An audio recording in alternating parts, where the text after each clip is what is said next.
अब पता चलेगा ये इमाम साहब कितने ईमानदार हैं। चल इमाम साहब आने वाले हैं, चल छुप जाते हैं। अरे तुम इमाम साहब के ऊपर शक करके अपना टाइम ज़ाया कर रहे हो। इमाम साहब बहुत ही नेक दिल और ईमानदार इंसान हैं। अरे हाँ, तेरी आंखों के सामने सब कुछ आ जाएगा, तू थोड़ा सब्र कर।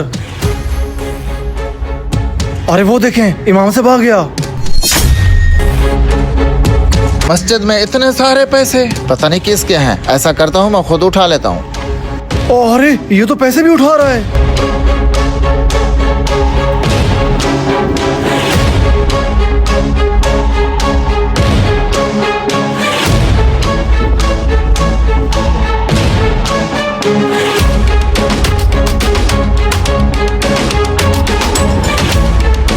मैंने आपसे कहा था ना, ये इमाम से ईमानदार नहीं है। अरे अभी तू ये कैसे कह सकता है? नमाज का टाइम हो गया है, चल नमाज पढ़ते हैं। नमाज के फौरन बाद इमाम साहब जरूर पूछेंगे मस्जिद में पैसे किसके घिरे पड़े थे। हाँ चल, अभी पता चल जाएगा।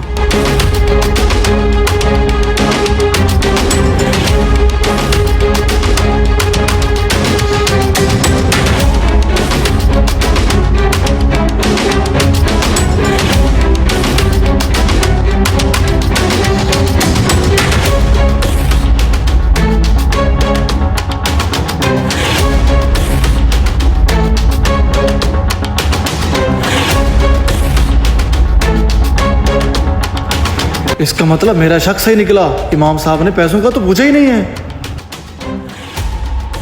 अरे देख ली अपने उस इमाम की ईमानदारी, उसने पैसों का पूछा तक नहीं। मुझे तो वो पहले ही ऐसे लग रहे थे। ये तो मैंने आपकी आंखें खोलने के लिए ये सब कुछ किया था। अरे नहीं, मुझे यकीन है वो ऐसा कुछ नहीं कर सकते। हो सकता है उनके दिल में कुछ और हो। आप अगली नमाज तक सब्र करो, मुझे यकीन है वो जरूर पूछेंगे। अरे तुझे अभी भी उसके ऊपर यकीन है? अगली नमाज तक तेरा ये भी वहम दूर हो जाएगा। बस थोड़ा टाइम रह गया है। हाँ हाँ, तुझे भी सब पता चल जाएगा।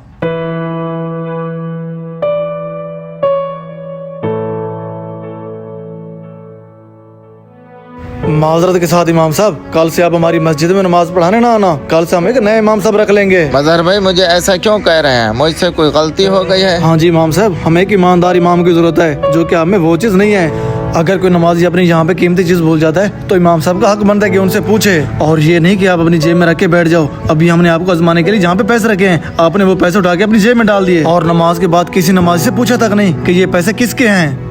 अच्छा वो पैसे आपके थे? ऐसी वैसी कोई बात नहीं है, आप मुझे गलत समझ रहे हो। हाँ जी इमाम साहब, वो पैसे मेरे थे, तो इसका हम क्या मतलब समझे? अच्छा तो आप मेरा इम्तिहान ले रहे थे? ये सारी दुनियावी बातें मस्जिद में समझाने के लिए नहीं आए। आप मेरे साथ बाहर चलो, मैं सारा कुछ समझाता हूँ। मजहर भाई मुझे आप लोगों के ऊपर बहुत अफसोस है कि आप मेरे बारे में